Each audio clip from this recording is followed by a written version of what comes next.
Hello student अभी के class में हम लोग ड्राइव करेंगे इलेक्ट्रिक डाइपोल के चलते इलेक्ट्रिक फील्ड का वैल्यू क्या क्या होगा। 3 केसेस हम लोग देखेंगे। फर्स्ट केस में देखेंगे इलेक्ट्रिक डाइपोल के कारण, ये कोई इलेक्ट्रिक डाइपोल है, आप देख सकते हैं दोनों के बीच का डिस्टेंस 12 है, चार्ज का मैग्नीट्यूड Q है। इस इलेक्ट्रिक डाइपोल के चलते इसके एक्सिस पर इलेक्ट्रिक फील्ड निकालेंगे, फिर इसके परपेंडिकुलर बाइसेक्टर पर इलेक्ट्रिक फील्ड निकालेंगे, फिर एक हम लोग जनरल केस देखेंगे। जनरल केस तो एक एक करके पहले केस में हम लोग देखेंगे इसके एक्सिस पर इलेक्ट्रिक फील्ड का वैल्यू कैसे कैलकुलेट करते हैं।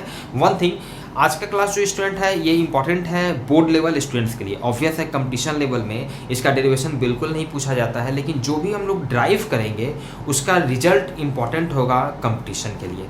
सेकेंड थिंग, जो स्टूडेंट चैनल पे नए हैं तो प्लीज़ चैनल को सब्सक्राइब करें। और चलिए हम लोग शुरू करते हैं कि कैसे इलेक्ट्रिक डाइपोल के चलते फील्ड को कैलकुलेट करते हैं।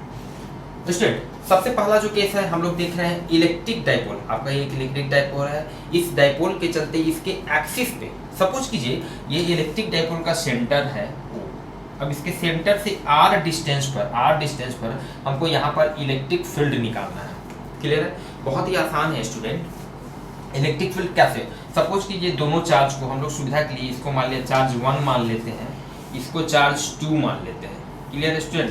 तो देखिए इस चार्ज 1 के चलते यहाँ पर जो इलेक्ट्रिक फील्ड होगा, ये पॉजिटिव चार्ज है तो पॉजिटिव चार्ज के चलते इलेक्ट्रिक फील्ड क्या होता है, चार्ज से अवे होता है, चार्ज से अवे होता है। इस चार्ज के चलते इलेक्ट्रिक फील्ड इधर होगा, मान लेते हैं इसका मैग्नीट्यूड जो है लेट दिस इज E1 पहला वाला चार्ज है तो E1। इस दूसरे चार्ज के चलते चूंकि ये नेगेटिव चार्ज है तो नेगेटिव चार्ज के चलते इलेक्ट्रिक फील्ड का डायरेक्शन क्या होता है, टुवर्ड्स द चार्ज। तो इसके चलते यहाँ पर इलेक्ट्रिक फील्ड का डायरेक्शन इस नेगेटिव चार्ज की तरफ हो जाएगा, इसको मान लेते हैं, इस इलेक्ट्रिक फील्ड का मैग्नीट्यूड मान लेते हैं E2। कोई प्रॉब्लम? वन थिंग नहीं। सेकेंड, यहाँ पर क्या है आप समझ सकते हैं स्टूडेंट कि E1 का मैग्नीट्यूड E2 से ज्यादा होगा। E1 का मैग्नीट्यूड जो है वो E2 से ज्यादा होगा। क्यों ज्यादा होगा? क्योंकि किसी पॉइंट चार्ज के चलते इलेक्ट्रिक फील्ड का वैल्यू क्या होता है स्टूडेंट, KQ/R²। अब चार्ज का मैग्नीट्यूड तो दोनों के लिए सेम है, डिस्टेंस का स्क्वायर। तो ये जो पॉइंट है इससे कम है, डिस्टेंस कम है तो इसके चलते इलेक्ट्रिक फील्ड ज़्यादा हो जाएगा। ये डिस्टेंस तो ज़्यादा हो गया, इतना मतलब डिस्टेंस ज़्यादा हो गया, इसके चलते इलेक्ट्रिक फील्ड कम हो गया, इसलिए इसको हम छोटा लेंथ में दिखाएं, small length, because length of arrow gives the magnitude. Clear student? Concept should be clear. तो यहाँ पे आप समझ सकते हैं E1 का मैग्नीट्यूड E2 से ज़्यादा होगा। फाइनली अब चूंकि क्या है कि हमको नेट इलेक्ट्रिक फील्ड यहाँ पर निकालना है, यहाँ पर 2 इलेक्ट्रिक फील्ड है, एक इस तरफ एक दूसरे जस्ट अपोजिट डायरेक्शन में, तो फाइनली हम इसीलिए E नेट, अब ध्यान दीजिएगा E नेट ऐसा करते हैं, E नेट को चूंकि हम ये जो निकाल रहे हैं स्टूडेंट इसके एक्सिस पर, इस पोजीशन को हम एक्सियल पोजीशन भी कहते हैं, या इंड ऑन पोजीशन भी कहा जाता है। सेम थिंग, या तो इंड ऑन पोजीशन भी कहते हैं या एक्सियल पोजीशन कहिए या along the axis of dipole कहिए, एवरीथिंग इज सेम। क्लियर है? तो इसको ऐसा करते हैं E नॉट को हम जो नेट इलेक्ट्रिक फील्ड निकाल रहे हैं इसको लिख देते हैं E एक्सियल। कोई problem? Net electric field. Clear है? E एक्सियल, ये जो नेट इलेक्ट्रिक फील्ड है इस डाइपोल के चलते इस पॉइंट पर, मान लिया P पॉइंट है, P नहीं, क्योंकि P लिखने से कंफ्यूजन होगा, इलेक्ट्रिक डाइपोल मोमेंट को हम P से रिप्रेजेंट करते हैं इस पॉइंट पर। ये आप देख सकते हैं स्टूडेंट, ये सिंपली हम लोग कर सकते हैं E1 माइनस E2। क्लियर है? नाउ क्यों कर सकते हैं, डायरेक्ट इसलिए सब्ट्रैक्ट कर सकते हैं क्योंकि दोनों वेक्टर जस्ट अपोजिट डायरेक्शन में लग रहा है। E1 का मैग्नीट्यूड ज्यादा है तो E1 माइनस E2 हो गया। क्लियर है? E1 minus E2 net electric field हो गया। E1 का मैग्नीट्यूड क्या हो जाएगा, KQ डिवाइडेड बाय ये डिस्टेंस का स्क्वायर। ये डिस्टेंस आप समझ सकते हैं, ये डिस्टेंस, ये टोटल डिस्टेंस यहाँ से R है, इसमें से ये L डिस्टेंस को घटा देंगे तो ये डिस्टेंस मिल जाएगा, मतलब ये डिस्टेंस हो जाएगा R माइनस L का whole square. Clear student? Now this is minus, अब E2 इलेक्ट्रिक फील्ड यहाँ पर लिख रहे हैं, इस -2 के चलते इसका मैग्नीट्यूड लिख रहे हैं KQ/R²। तो KQ बाई इस चार्ज से इस पॉइंट का लेंथ कितना है, R प्लस L। क्लियर है? This is R plus L का होल स्क्वायर। क्लियर है? नाउ यहाँ पे आप समझ सकते हैं KQ कॉमन है तो KQ कॉमन ले लेते हैं, this is 1/R minus L का whole square minus 1/R plus L का होल स्क्वायर। सही पूछे तो फिजिक्स खत्म हो चुका है student, simply maths now. This is KQ simple, this will become R minus L का whole square, R plus L का होल स्क्वायर, दिस इज ऊपर में हो जाएगा आर प्लस एल का whole square minus R minus L का whole square. Clear? Now this is k q. अब ध्यान दीजिएगा, इसको हम ब्रेक करेंगे a प्लस बी का whole square. a plus b का होल स्क्वायर के फॉर्मूला पे चलिए ब्रेक कर ही लेते हैं। This will become r square plus L square plus 2rl, a square plus b square plus 2ab plus 2b minus minus, ध्यान दीजिएगा a माइनस बी का whole square, a square plus b square minus 2ab, सब minus sign minus से multiply हो जाएगा तो minus 2ab, this will become 2rl and now नीचे में ध्यान दीजिएगा, this is r minus L का whole square and r plus L का होल स्क्वायर। ठीक है, दिस विल बिकम, इसको हम एक साथ लिख सकते हैं लाइक दिस, आप देख सकते हैं कुछ इस तरह से, ये r minus L into R plus L, ये होल का स्क्वायर, इसका भी स्क्वायर हो गया इंटू इसका भी स्क्वायर हो गया। Clear student? ये आपका स्क्वायर ब्रैकेट हो गया। नाउ यहाँ से के क्यू, ध्यान दीजिएगा यहाँ पे R square plus L square, ये दोनों कैंसिल हो जाएगा, minus R square minus L square, ये दोनों ऐड हो जाएगा 2rl प्लस 2rl, तो ऊपर में आपका हो गया 4rl। नीचे में ध्यान दीजिएगा, ये r minus L into R plus L, A minus B into A plus B, A square minus B square, मतलब R square minus L square का होल स्क्वायर। यहाँ पे स्टूडेंट ध्यान दीजिएगा, चलिए अभी देखिएगा ऊपर में फाइनली जो मेरा टर्म आ रहा है 4kqrl divided by R square minus L square का होल स्क्वायर। Clear student? अच्छा, ऊपर वाला जो टर्म स्टूडेंट है इसको क्या इस तरह से हम लोग लिख सकते हैं, देखिएगा 2k into q into 2l into r। ध्यान दीजिएगा, ये देखिए ध्यान दीजिएगा, ये पूरा फिर यही आ जाएगा 2 इंटू 2 4 KQRL। ऐसा क्यों लिखे हैं, जस्ट ये क्लियर होगा, R square minus L square का होल स्क्वायर। ऐसा इसलिए अब लिखे स्टूडेंट क्योंकि ये Q into 2L, magnitude of any one charge into distance between two charges 2L। This is now P 2kP electric dipole moment. इस electric dipole का moment कितना हो गया, Q इंटू 2L, तो इसको P लिख दिए। This is now R square minus L square का होल स्क्वायर। कोई प्रॉब्लम? तो नेट इलेक्ट्रिक फील्ड इसलिए हम लोग निकाल लिए, नेट इलेक्ट्रिक फील्ड जिसको हम ई एक्सियल कह रहे हैं, ई एक्सियल पोजीशन पे इस इलेक्ट्रिक डाइपोल के चलते कितना स्टूडेंट आ गया, 2kPr divided by R square minus L square का पावर स्क्वायर का होल स्क्वायर। नॉर्मली जैसा कि इलेक्ट्रिक डाइपोल के डिफिनीशन में ही हम लोग देखे थे कि इलेक्ट्रिक डाइपोल में ये दोनों चार्ज के बीच का जो डिस्टेंस होता है ये बहुत ही कम होता है, बहुत छोटा होता है। अब आप समझ सकते हैं दोनों चार्ज के बीच का डिस्टेंस 2L है। 2L जब वो बहुत छोटा होता है तो L तो और भी छोटा होगा ना, ये L तो और भी छोटा होगा, तो ये डिस्टेंस जो होता है बहुत ही छोटा हो जाएगा फाइनली R के कंपैरिजन में ये L जो है बहुत छोटा हो जाएगा, कह सकते हैं। मतलब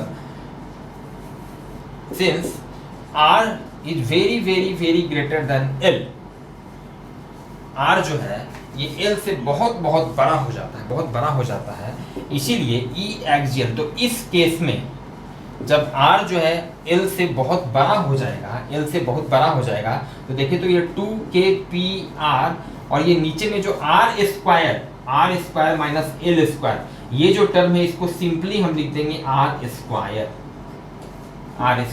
क्योंकि इस केस में क्या होगा कि R square minus L square जो है ये लगभग आपका R स्क्वायर के बराबर हो जाएगा, क्योंकि R जो है L से बहुत बड़ा है, बहुत बड़ा में जब R L से बहुत बड़ा है तो R स्क्वायर जो है L स्क्वायर से और भी ज़्यादा बड़ा हो जाएगा। तो जब ये बहुत बड़ा है इसमें से बहुत छोटा को घटाएंगे तो ये लगभग R स्क्वायर ही रहेगा। बहुत बार इस तरह का अप्रोक्सीमेशन हम लोग यूज करते हैं। In fact this is now 2kPr divided by R का power 4 and this will become 2kP by R cube. 2kp/r3। ये हमारा फाइनल नेट रिजल्ट है जो कि स्टूडेंट इंपॉर्टेंट है। डेरिवेशन तो आपको पता होना चाहिए बोर्ड लेवल के लिए, और कंपटीशन के हिसाब से ये आपका इंपॉर्टेंट है कि एक्सियल पोजीशन पे जो इलेक्ट्रिक फील्ड का मैग्नीट्यूड होता है दिस इज 2kp/r3, जहाँ पे p जो हो गया इलेक्ट्रिक डाइपोल मोमेंट का मैग्नीट्यूड हो गया। Clear student? वन थिंग अब यहाँ पर ध्यान दीजिएगा स्टूडेंट कि इलेक्ट्रिक फील्ड का ऑब्वियस है जब E1 का मैग्नीट्यूड ज़्यादा बड़ा है तभी तो हम E1 माइनस E2 किए, मतलब ये जो नेट इलेक्ट्रिक फील्ड का यहाँ पर डायरेक्शन होगा वो इसी डायरेक्शन में होगा। ई एक्सियल जो होगा, ई एक्सियल वो इसी डायरेक्शन में होगा, इसी डायरेक्शन में होगा।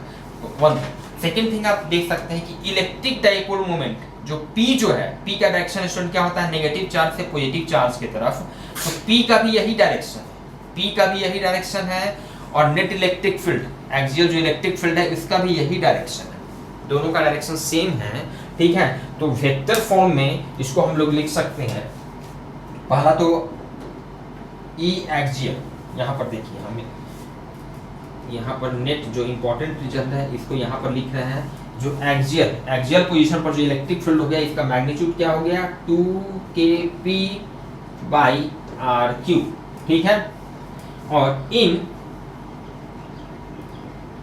वेक्टर फॉर्म ई एक्सियल, ये वेक्टर हो गया क्योंकि जो इलेक्ट्रिक फील्ड का डायरेक्शन है वही P का डायरेक्शन है, तो इसको वेक्टर फॉर्म में हम लिख देंगे 2kp/r3।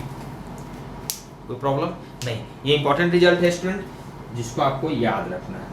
क्लियर है? क्वेश्चन आपको ऑब्जेक्टिव में कभी कभी इस तरह से पूछा जाता है कि किसी इलेक्ट्रिक डाइपोल के चलते उसके एक्सियल पोजीशन पे जो इलेक्ट्रिक फील्ड होता है तो उस केस में इलेक्ट्रिक फील्ड और इलेक्ट्रिक डाइपोल मोमेंट के बीच का एंगल क्या होता है, तो क्या एंगल होगा 0 डिग्री होगा, क्योंकि दोनों का डायरेक्शन सेम है, इसलिए उस पोजीशन में इलेक्ट्रिक फील्ड और electric dipole moment P vector का एंगल के बीच का एंगल जो हो जाएगा वो 0 डिग्री होगा।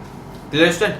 चलिए नेक्स्ट केस स्टूडेंट हम लोग अब देखेंगे electric field on the perpendicular bisector of dipole, on the perpendicular bisector of dipole,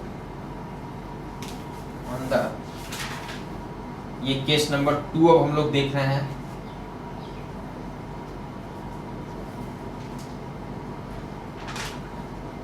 perpendicular bisector, electric field on the perpendicular bisector of dipole. One thing इसको स्टूडेंट हम broad on position भी कहते हैं, broad on position भी,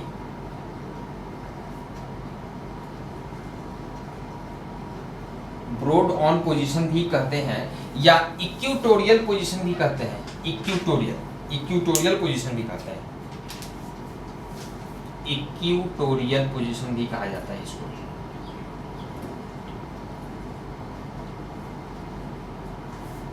equatorial position भी इसे हम कहते हैं। क्लियर है स्टूडेंट? चलिए ठीक है, इस केस में इलेक्ट्रिक फील्ड हम लोग कैसे निकालते हैं सब आपको लिख लेना है।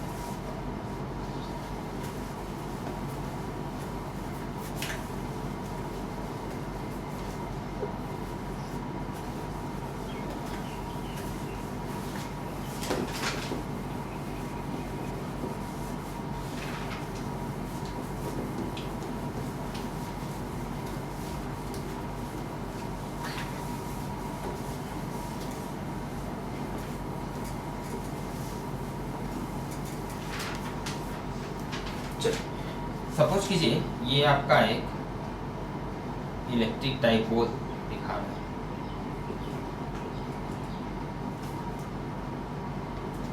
ये आपका इलेक्ट्रिक डाइपोल दिखा रहा है, इसके परपेंडिकुलर बाइसेक्टर में, परपेंडिकुलर ये आपका इसका सेंटर हो गया, this was your electric dipole, और इसके सेंटर से परपेंडिकुलर, तो परपेंडिकुलर बाइसेक्टर हो गया, परपेंडिकुलर बाइसेक्टर। मान लेते हैं इसके सेंटर से r डिस्टेंस पे, जैसे एक्सियल पोजीशन में इसके सेंटर से r डिस्टेंस पे निकाले थे, एग्जैक्टली यहाँ पर इसके सेंटर से अब r डिस्टेंस पे परपेंडिकुलर बाइसेक्टर की तरफ हम निकालना चाह रहे हैं। यहाँ पर इलेक्ट्रिक फील्ड क्या होगा,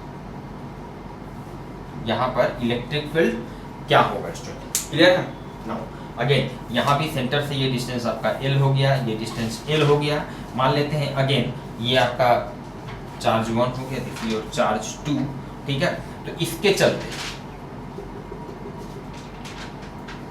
चलते जो इलेक्ट्रिक फील्ड होगा क्या होगा स्टूडेंट, इस डायरेक्शन में होगा, इस डायरेक्शन में होगा, दिस विल बी E1, इसको E1 मान लेते हैं। और इसके चलते इलेक्ट्रिक फील्ड, दोनों को मिला दीजिए, स्ट्रेट लाइन नेगेटिव चार्ज है तो इसके तरफ, मतलब लाइक दिस इज E2। चलिए वन थिंग, ये आपका 90 डिग्री एंगल है स्टूडेंट। अब आप समझ सकते हैं कि ये दोनों राइट एंगल ट्राइंगल में, एक इस राइट एंगल ट्राइंगल में, एक इस राइट एंगल ट्राइंगल में, ये भी डिस्टेंस L, ये भी R, ये L R, तो दोनों ही केस में ये जो आपका हाइपोटेनियस जो है, हाइपोटेनियस दोनों का लेंथ कितना स्टूडेंट हो जाएगा, root under R square plus L square, ये भी हो जाएगा root under R square plus L square, और ये भी डिस्टेंस आपका हो जाएगा R square plus L square, root under R square plus L square. मतलब कि यहाँ पे दोनों ही इलेक्ट्रिक फील्ड का मैग्नीट्यूड बराबर हो जाएगा, क्योंकि वन चार्ज Q के चलते क्या होगा electric field KQ by R square, तो Q भी दोनों मैग्नीट्यूड सेम है दोनों का, R स्क्वायर दोनों के बीच का, ये डिस्टेंस भी सेम है। मतलब हियर E1 वेक्टर का मैग्नीट्यूड और E2 वेक्टर का मैग्नीट्यूड दोनों सेम होगा, which will be KQ by R square मतलब root under R square plus L square, root under इतना का होल स्क्वायर। अब रूट का स्क्वायर करेंगे तो सिंपली आपका रूट हट जाएगा, means this will become finally KQ by R square plus L square, दोनों वेक्टर का मैग्नीट्यूड सेम, दोनों वेक्टर का मैग्नीट्यूड निकल गया। ध्यान रखना है स्टूडेंट, k का वैल्यू क्या हो रहा है 1/4 पाई एप्सिलॉन नॉट, मान के चल रहे हैं कि सारा सिस्टम जो है आपका एयर में रखा हुआ है, तो 1/4 pi epsilon naught having value 9 × 10⁹ newton metre square पर कूलम्ब स्क्वायर। तो ये सब कुछ वैल्यू आपको फ्रिक्वेंटली याद रहनी चाहिए। नाउ अब नेट इलेक्ट्रिक फील्ड हम लोगों को निकालना है स्टूडेंट, नेट इलेक्ट्रिक फील्ड। तो नेट इलेक्ट्रिक फील्ड ये आपका क्या है, आप समझ सकते हैं कि यहाँ पर ये दोनों का जब लेंथ बराबर है तो ये एंगल अगर थीटा होगा तो ये भी एंगल थीटा होगा, ठीक है। इस दोनों वेक्टर को आप जब कंपोनेंट में ब्रेक करेंगे, ध्यान दीजिएगा, ये थीटा होगा, ये जब एंगल थीटा होगा, ये एंगल जब थीटा होगा तो ये भी एंगल थीटा होगा, ये एंगल जब थीटा होगा तो ये भी एंगल थीटा होगा। ध्यान दीजिएगा, दोनों वेक्टर का मैग्नीट्यूड E1 और E2 का मैग्नीट्यूड बराबर है। इसको जब आप ब्रेक करेंगे, मान लेते हैं कि E1 बराबर E2 बराबर, ये जो आया इसको मान लेते हैं E मान लेते हैं, तो ध्यान दीजिएगा दोनों का इधर का जो कंपोनेंट है, ठीक है ना, देखिए इसके चलते भी इधर कंपोनेंट हो जाएगा E1 cos theta, E cos theta, इसके लिए भी हो जाएगा E cos थीटा, मतलब इधर नेट कंपोनेंट हो जाएगा 2E cos थीटा। ध्यान दीजिएगा, और इसका जो वर्टिकल कंपोनेंट होगा, इसका भी vertical component E sin theta, इसका भी vertical component E sin theta, opposite direction में दोनों कैंसिल हो जाएगा। मतलब नेट इलेक्ट्रिक फील्ड जो स्टूडेंट होगा, this will be 2E cos theta, means E net. अब इसको स्टूडेंट ऐसा करते हैं, जैसा कि एक्सियल पोजीशन में हम लोग E एक्सियल लिख रहे हैं ताकि थोड़ा सा पहचानना आसान हो, तो E नेट को हम लोग ऐसा करते हैं, लिख देते हैं E EQ। अब इक्यूटोरियल उतना लंबा ना लिख के E EQ लिख देते हैं, क्लियर है। This will become 2E cos theta, 2E cos theta, जहाँ पे E जो है E का ये वैल्यू, क्लियर है। नेट इलेक्ट्रिक फील्ड का हम लोग फाइनल वैल्यू निकाल रहे हैं, दिस इज 2E की जगह ये हो गया, E की जगह ये हो गया, चलिए अब लिखते चलते हैं, तो 2KQ divided by R square plus L square into cos theta. Student cos theta, अभी इस राइट एंगल ट्रायंगल में आप देख सकते हैं cos theta equals to base by hypotenuse, base क्या हो गया L, हाइपोटेनियस क्या इतना है root under R square plus L square, तो cos थीटा हो गया L by root under R square plus L square. मतलब फाइनली स्टूडेंट क्या हो गया 2KQL, ऊपर में 2KQL, नीचे में हो गया R square plus L square का पावर 3/2, क्लियर स्टूडेंट। इसका पावर 1 हो गया, इसका पावर 1/2, रूट है तो दोनों ऐड हो गया यहाँ पर। अब ध्यान दीजिएगा अगेन 2KQL, चलिए ये हम लोग लिख रहे हैं E EQ, हम लोग लिख रहे हैं E EQ।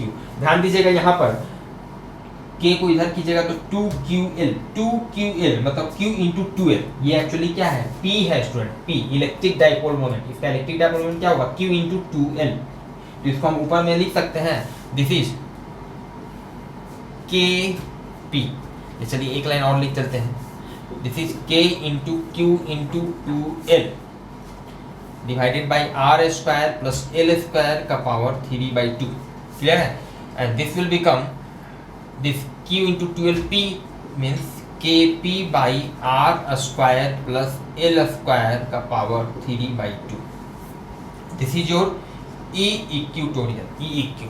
ठीक है स्टूडेंट। अब अगेन हम लोग को पता है कि भाई ये R जो होगा ये L से बहुत ज़्यादा बड़ा होगा, जैसा कि हम लोग एक्सियल पोजीशन में देखे थे, दोनों के बीच का डिस्टेंस बहुत कम होता है, तो ये L और भी कम होगा। हाँ, फिगर में थोड़ा देखने से आपको हो सकता है कि लग रहा हो लगभग बराबर है, लेकिन आप प्रैक्टिकली समझिए इस बात को, R जो होता है इसका वैल्यू L से बहुत ज़्यादा होगा, क्योंकि दोनों चार्ज के बीच का डिस्टेंस बहुत बहुत बहुत छोटा होता है, तो L तो ऐसे भी और छोटा हो जाएगा।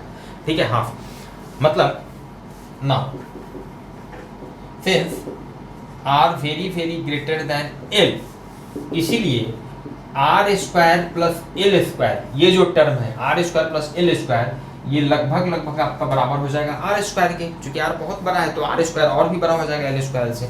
इस टर्म को हम इस तरह से लिख सकते हैं। तो इस केस में E इक्यू जो हो जाएगा, E इक्यू जो हो जाएगा, this will become KP divided by R square. अब R square plus L square को R स्क्वायर लिख दिए का पावर 3/2, का पावर 3/2। अब समझ सकते हैं R का पावर 2 इंटू 3/2, ये 2 से ये 2 कैंसिल हो जाएगा। Finally this will become KP by RQ, KP by RQ।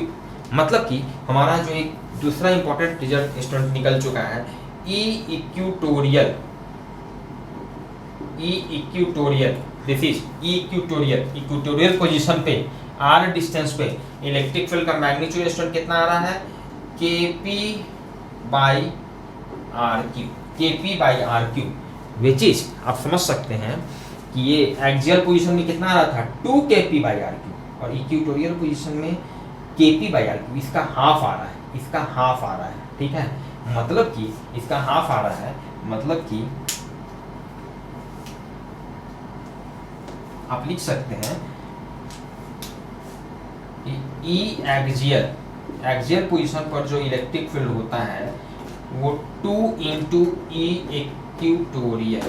Equatorial position पर जो इलेक्ट्रिक फील्ड होता है उसका डबल होता है। ये स्टूडेंट छोटा छोटा रिजल्ट लिख रहे हैं, जो छोटे छोटे ऑब्जेक्टिव क्वेश्चंस वगैरह में इसका यूज होता है।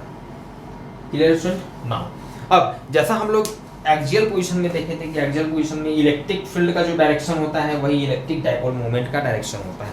क्लियर है? यहाँ पर स्टूडेंट आप देख सकते हैं, यहाँ पर क्या है कि इलेक्ट्रिक डाइपोल मोमेंट P का डायरेक्शन कैसे होगा स्टूडेंट, P का डायरेक्शन इधर होगा, नेगेटिव चार्ज से पॉजिटिव चार्ज की तरफ P का डायरेक्शन इधर है, जबकि ये आपका क्या है स्टूडेंट, दिस इज जो E इक्विटोरियल, यही ना E इक्विटोरियल है, 2E cos थीटा, इस डायरेक्शन में, which is just opposite to P का ये डायरेक्शन है, तो E इक्विटोरियल का ये डायरेक्शन है, अपोजिट डायरेक्शन है। मतलब कि अगर वेक्टर फॉर्म में हम लिखेंगे, इन वेक्टर फॉर्म चूंकि ये दोनों का डायरेक्शन अलग अलग है, तो E इक्विटोरियल जो होगा, ये वेक्टर जो होगा, दिस विल बी नेगेटिव। अब यहाँ पर माइनस साइन लग जाएगा क्योंकि दोनों का डायरेक्शन अपोजिट है, जस्ट अपोजिट है, minus KP by RQ। Concept should be clear.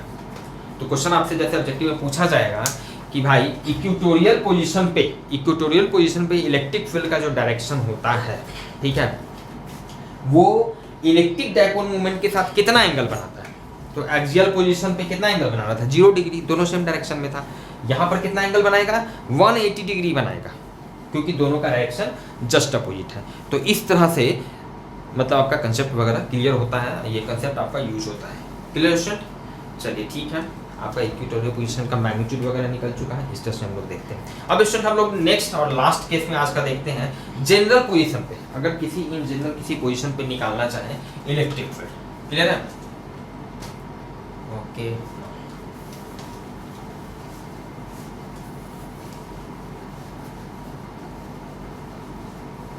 Electric field इसका हेडिंग दीजिएगा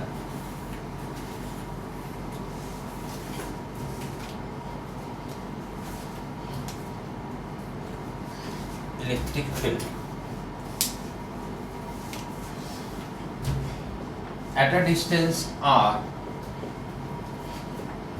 a distance r from center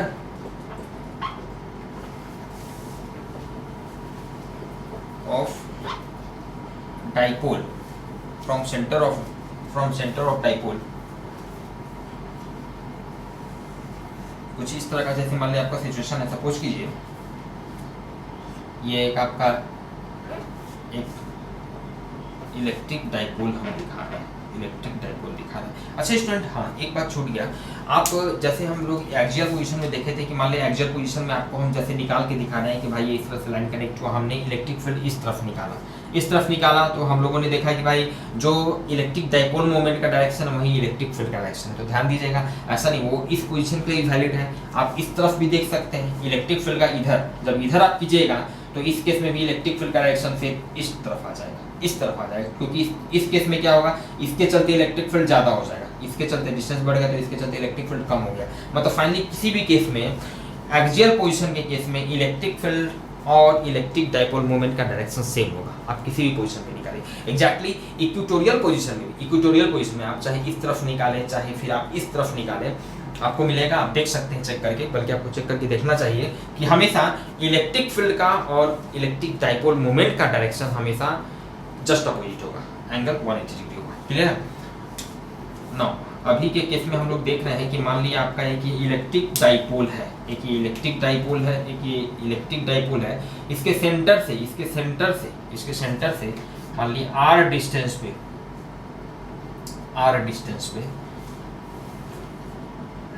distance पे निकालना है, जहाँ पे ये लाइन आपका इस डाइपोल के साथ थीटा एंगल बना रहा है, इस पोजीशन पर, और ये लेंथ आपका कितना है, ये r लेंथ है। इस पॉइंट पर आपको इलेक्ट्रिक फील्ड निकालना है इस इलेक्ट्रिक डाइपोल के कारण। Clear student? तो स्टूडेंट बहुत ही आसानी से हम लोग क्या करेंगे, अभी यहाँ पर इस चीज़ को निकालने के लिए ये दोनों रिजल्ट का हम लोग यूज कर सकते हैं। देखिए कैसे, अभी क्या है कि इसका इलेक्ट्रिक डाइपोल मोमेंट, आपका इसका electric dipole moment negative charge से पॉजिटिव चार्ज की तरफ कुछ इस तरह से है, पी वेक्टर आपका इस तरह से है। अब ये पी वेक्टर को हम लोग इसको दो कंपोनेंट में ब्रेक कर सकते हैं, एक तो इस तरफ ब्रेक करेंगे, ये आपका आर है, चलिए इस तरफ जब ब्रेक करेंगे तो इसका कंपोनेंट क्या हो जाएगा, पी कॉस थीटा, इस लाइन के साथ थीटा एंगल बना रहा है तो इधर आपका हो जाएगा पी कॉस थीटा, और एक इसके परपेंडिकुलर डायरेक्शन में रेक्टेंगुलर कंपोनेंट्स में ब्रेक कर रहे हैं, इस डायरेक्शन में इसका कंपोनेंट कितना हो जाएगा, पी साइन थीटा। अब सिंपली हम लोग क्या करेंगे, इस पैर पर इलेक्ट्रिक फील्ड निकालना है, मतलब कि हम कह सकते हैं कि इस पैर पर इलेक्ट्रिक फील्ड हमको दो इलेक्ट्रिक डाइपोल के चलते निकालना है।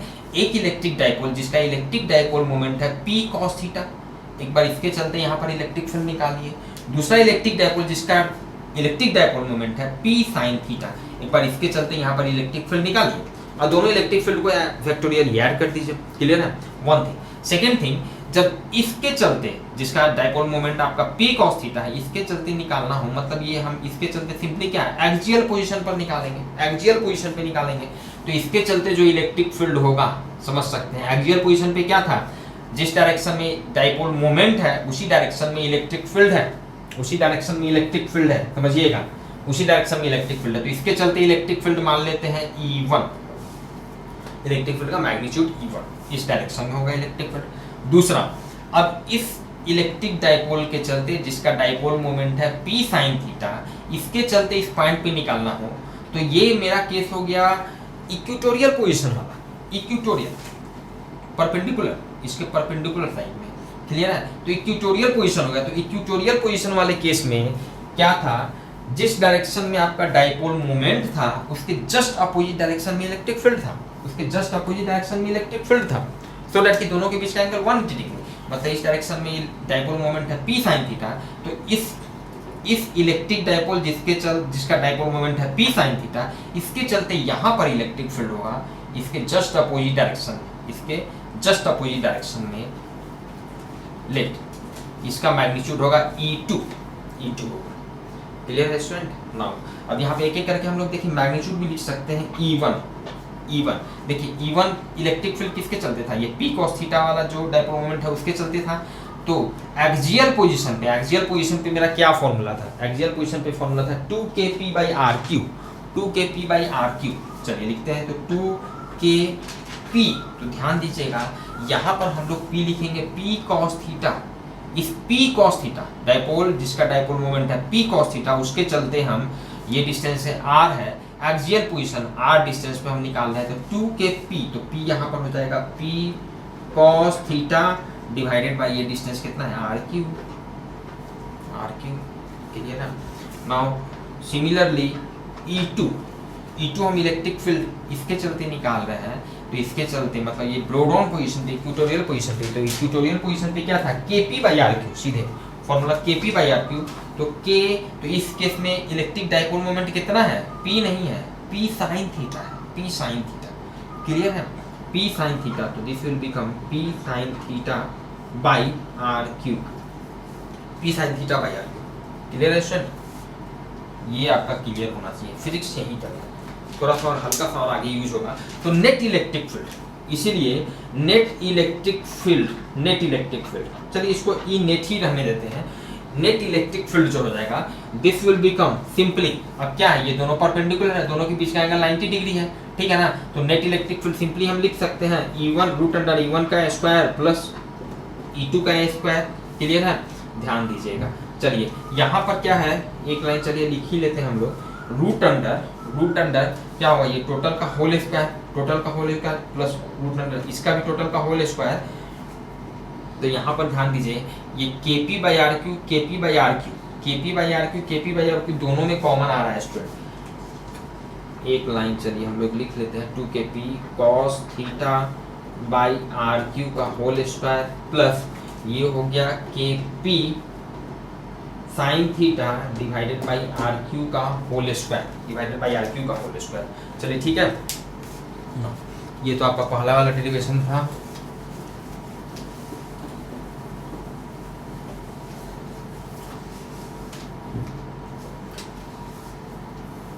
ई नेट हम लोग लिख रहे हैं, दिस इज नाउ फाइनली। देखिए यहाँ पर ध्यान दीजिएगा, kp/r³ का होल स्क्वायर यहाँ भी आएगा, kp/r³ का होल स्क्वायर यहाँ भी आएगा, रूट के अंदर में है, तो kp/r³ को बाहर निकाल दें। एक लाइन और अगर आप लिखना चाहते हैं तो kp/r³ का होल स्क्वायर, kp/r³ का होल स्क्वायर इसमें से बाहर निकालिए तो इसके अंदर बच गया 2 cos थीटा का होल स्क्वायर, 2 cos थीटा का होल स्क्वायर, ठीक है। और इसमें क्या बच गया, प्लस साइन थीटा का होल स्क्वायर, ये दोनों में से इतना निकला हुआ है, ठीक है। kp/r³ का स्क्वायर है, रूट है, ये सीधे बाहर निकल जाएगा तो हो जाएगा kp/r³, रूट के अंदर बच जाएगा 2 cos थीटा का होल स्क्वायर, तो 4 cos square theta plus sine theta का whole square sine square theta. Now this is kp/r³, this is, देखिए तो इसको ऐसा कर सकते हैं, 4 cos स्क्वायर थीटा को लिख देते हैं 3 cos square theta plus cos square theta, दोनों मिलके फिर 4 cos स्क्वायर थीटा हो गया, this is sine square theta. Now cos square theta plus sign square theta, ये क्या हो जाएगा, 1 हो जाएगा, मीन्स फाइनली हम लिख देंगे kp/r³ root under 1 + 3 cos square theta, 1 + 3 cos square theta आपका ई नेट हो गया, दिस इज इंपॉर्टेंट फॉर्मूला, आपको याद रखना है। इस केस में इलेक्ट्रिक फील्ड का जो आपका वैल्यू आ गया, this is kp/r³ root under 1 + 3 cos square theta, clear student. Now अब जैसा कि हम लोग एक्सियल पोजीशन में देखें कि भाई डायपोल मोमेंट के साथ कितना एंगल बना रहा है इलेक्ट्रिक फील्ड, ब्रोडन पोजीशन में इस केस में 0 डिग्री एंगल बना रहा था, इक्वेटोरियल पोजीशन में 180 डिग्री बना रहा था। अब इस केस में चेक करते हैं कि भाई इलेक्ट्रिक फील्ड के साथ ये इलेक्ट्रिक डायपोल मोमेंट P जो है इसके साथ नेट इलेक्ट्रिक फील्ड जो है कितना एंगल बना रहा है, ठीक है। तो ये नेट इलेक्ट्रिक फील्ड का कुछ इस तरह का मान लिया डायरेक्शन होगा, कुछ इस तरह का डायरेक्शन होगा net electric field, this is your net electric field. मान लेते हैं ये अगर ये अल्फा एंगल अगर बना रहा है, अगर ये अल्फा एंगल बना रहा है तो ध्यान दीजिएगा नाउ क्या हम यहाँ पे लिख सकते हैं tan alpha equals to E2 by E1 simple, जैसा वेक्टर में करते थे।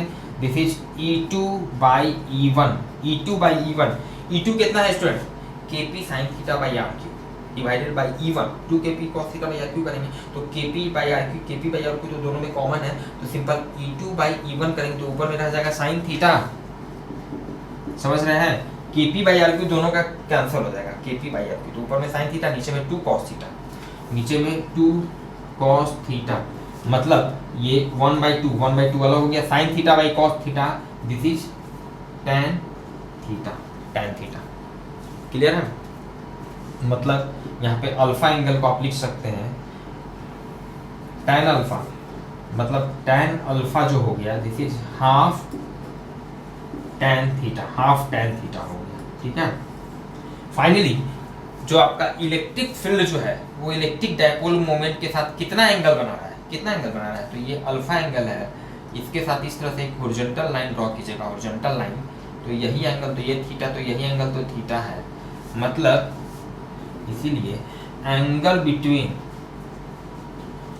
बिटवीन जो नेट इलेक्ट्रिक फील्ड है E net and electric dipole moment P is कितना एंगल है, दोनों के बीच का एंगल थीटा प्लस अल्फा, जहां पर अल्फा क्या हो गया, अल्फा के लिए आपका रिलेशन है tan alpha equals to half tan theta, या इसको इनवर्स फॉर्म में लिख सकते हैं, ट्रिगोनोमेट्रिकल इनवर्स रेशियो जिस तरह से हम लोग यूज करते हैं। Clear student, theta plus alpha, कोई कंफ्यूजन नहीं, एनीथिंग एल्स और ऐसा कुछ जो बताना चाहिए, चलिए ठीक है। तो अब इस पर हम लोग कुछ क्वेश्चन वगैरह देखते हैं, क्वेश्चन देखेंगे। हाँ एक चीज, दूसरा चीज यहाँ पर आप देखिए, आप आसानी से, अब ये क्या है कि स्टूडेंट एक हम लोगों का जनरल एक फॉर्म निकल चुका है, किसी भी पोजीशन थीटा पे r डिस्टेंस पे इलेक्ट्रिक फील्ड मेरा यहाँ से निकल चुका है, आप यहाँ से चेक कर सकते हैं इन दोनों रिजल्ट को। जब आपको अगर मान लिया एक्सियल पोजीशन देखना हो, चलिए हम लोग थोड़ा सा चेक कर ही लेते हैं। नाउ फॉर एक्सियल पोजीशन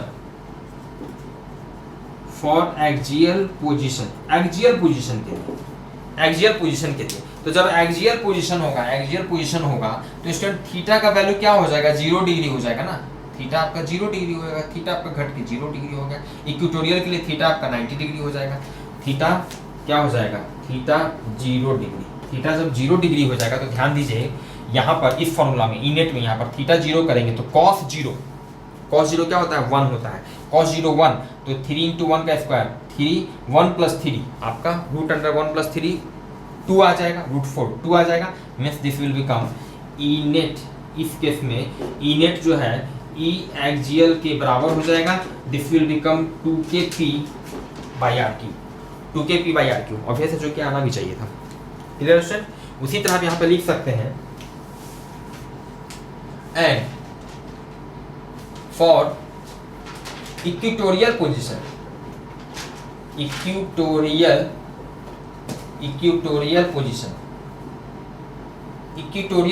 में स्टूडेंट क्या होगा, थीटा का वैल्यू, इक्वेटोरियल पोजीशन मतलब इसके परपेंडिकुलर बाइसेक्टर, तो घूम जाइए थीटा 90 डिग्री तक घूम जाइए, थीटा आपका हो जाएगा इस पोजीशन में, इस केस में थीटा 90 डिग्री, जब थीटा 90 डिग्री होगा तो इसीलिए ई नेट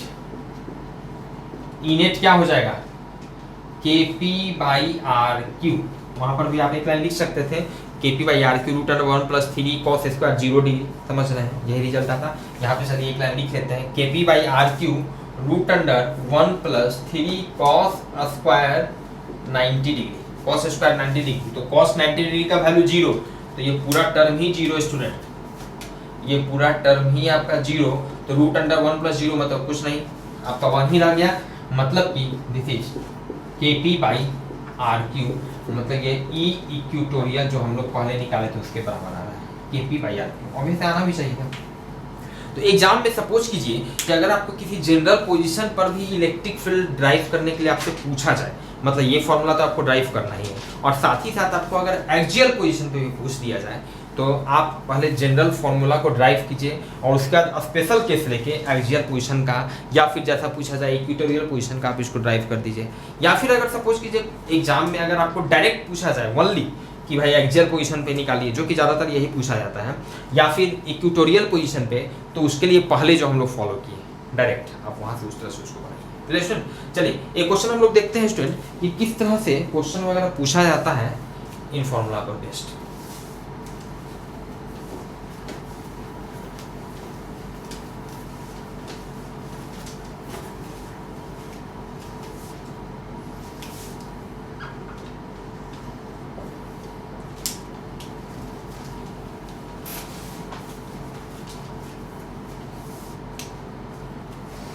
क्वेश्चन है a given charge is situated, a given charge is situated at a certain distance from an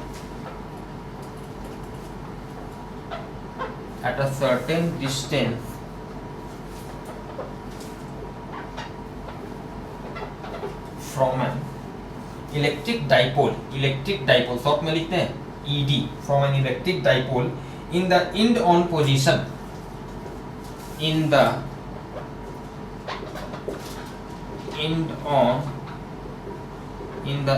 on position experiences a force capital F, experiences a force capital F. If the distance of the charge is doubled,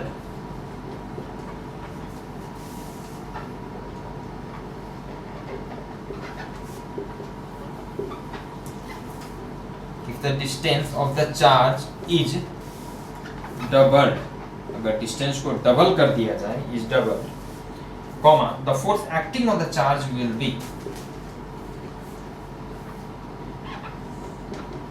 the force acting on the charge will be this is an objective question. First option is 2f, second option is f by 2, third option is f by 4 and last option is f by 8.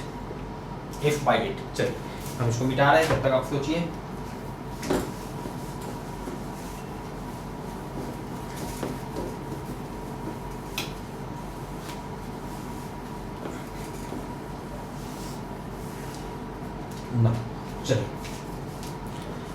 A given charge is situated at a certain distance from an electric dipole in the end on position, experiences a force capital F. Question मतलब आपको दिया गया है कि एक मान लिया इस तरह से आपका एक इलेक्ट्रिक डाइपोल है, एक इलेक्ट्रिक डाइपोल है, मान लेते हैं दोनों के बीच का जो डिस्टेंस है, लेट दोनों के बीच का डिस्टेंस हम मान लेते हैं x मान लेते हैं, चलिए ठीक है। तो इसके इंड ऑन पोजीशन पे एक गिवन चार्ज, मान ले कोई चार्ज कैपिटल Q रखा हुआ है, तो ये कितना फोर्स एक्सपीरियंस कर रहा है, कैपिटल F फोर्स इस पर लग रहा है। और फिर से आप समझ सकते हैं इंड ऑन पोजीशन पे, तो जिस डायरेक्शन में इलेक्ट्रिक डाइपोल मोमेंट होगा उसी डायरेक्शन में इलेक्ट्रिक फील्ड होगा इस पॉइंट पर, मतलब इस पॉइंट पर इलेक्ट्रिक फील्ड का डायरेक्शन इधर होगा, नेगेटिव चार्ज से पॉजिटिव चार्ज की तरफ। अब कैपिटल Q पॉजिटिव चार्ज मान लें तो इस पर फोर्स भी इधर ही लगेगा। क्लियर है स्टूडेंट? जो कि फोर्स आपको दिया हुआ है कैपिटल F, ये F आपको दिया गया है। क्वेश्चन अब आगे कह रहा है if the distance of the charge is doubled, अगर डिस्टेंस को डबल कर दिया जाए, the force acting on the charge will be, दोनों चार्ज के बीच का डिस्टेंस को अगर हम डबल कर देते हैं, -Q कुछ इस तरह का प्लस Q, अब दोनों के बीच का डिस्टेंस 2x हो गया, तो उसी पॉइंट पर, उसी पोजीशन पे अब जो चार्ज पहले से Q जो रखा हुआ है, अब इस पर कितना फोर्स लगेगा। फोर्स ऑब्वियस है, अभी भी इस पर इसी डायरेक्शन में लगेगा, मान लेते हैं F डैश फोर्स लगेगा, तो इसी F डैश फोर्स का हम लोगों को वैल्यू निकालना है इन टर्म्स ऑफ F, चूंकि F दिया हुआ था। चलिए स्टूडेंट, यहाँ पर इसके चलते इलेक्ट्रिक फील्ड क्या होगा, इसके चलते पहले वाले केस में, फर्स्ट केस में इलेक्ट्रिक फील्ड क्या होगा, इलेक्ट्रिक फील्ड एक्सियल पोजीशन पे क्या होता है फॉर्मूला 2kp/rq, तो 2kp/rq जहाँ पे इसके सेंटर से ये जो डिस्टेंस है, चलिए ठीक है। Now the distance of the charge is doubled, if the distance of the charge is doubled. ये क्वेश्चन जो कह रहा है सेकेंड स्टेटमेंट में, if the distance of the charge is double, charge का डिस्टेंस, ये जो अभी शुरू में इतना डिस्टेंस पे है, अब बाद में क्या है कि डिस्टेंस जो है डबल कर दिया गया है। Distance of the charge, given charge, distance of the charge मतलब कि इस चार्ज का इससे डिस्टेंस को डबल कर दिया जाता है। मतलब शुरू में मान लिया, शुरू में अगर ये x डिस्टेंस पे है, शुरू में ये अगर, या x नहीं r ही मान लेते हैं, स्मॉल r ही मान लेते हैं फॉर्मूला के टर्म में ही, सेंटर से जो डिस्टेंस था, तो दिस विल बी 2kp/r³। और अब जो डिस्टेंस है, this is -q, this is +q। अब जो डिस्टेंस है, ये डिस्टेंस अब आपका हो गया है, ये q चार्ज है, ये डिस्टेंस अब आपका हो गया है 2r डिस्टेंस हो गया है, ठीक है। तब इस पर कितना फोर्स लगा है, ये थ्योरी का पार्ट है student. F dash equals to what, तो पहले वाले पोजीशन में कितना यहाँ पर इलेक्ट्रिक फील्ड है 2kp/r³ फॉर्मूला के हिसाब से।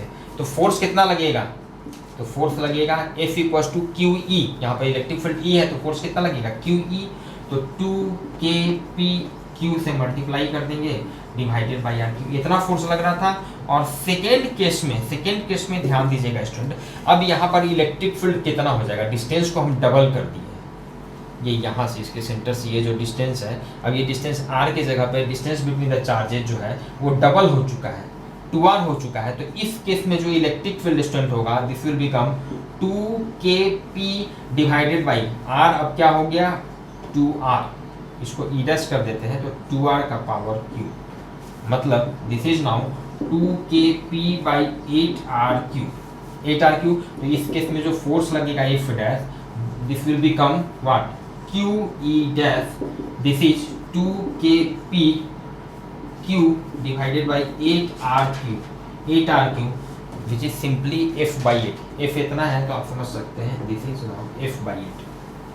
So answer is D, one thing student, जब प्रैक्टिस हो जाएगा तो इनफैक्ट इस तरह के क्वेश्चन के लिए आपको कुछ लिखने की भी जरूरत नहीं होगी। आप डायरेक्टली देखेंगे कि ये डायरेक्टली प्रोपोर्शनल है, इन्वर्सली प्रोपोर्शनल है r³ के, r³। अब r जो है शुरू में r है तो f है, r जो है 2r हो गया तो नीचे में 2r का पावर q करेंगे, 8 हो गया तो ये हो जाएगा F/8।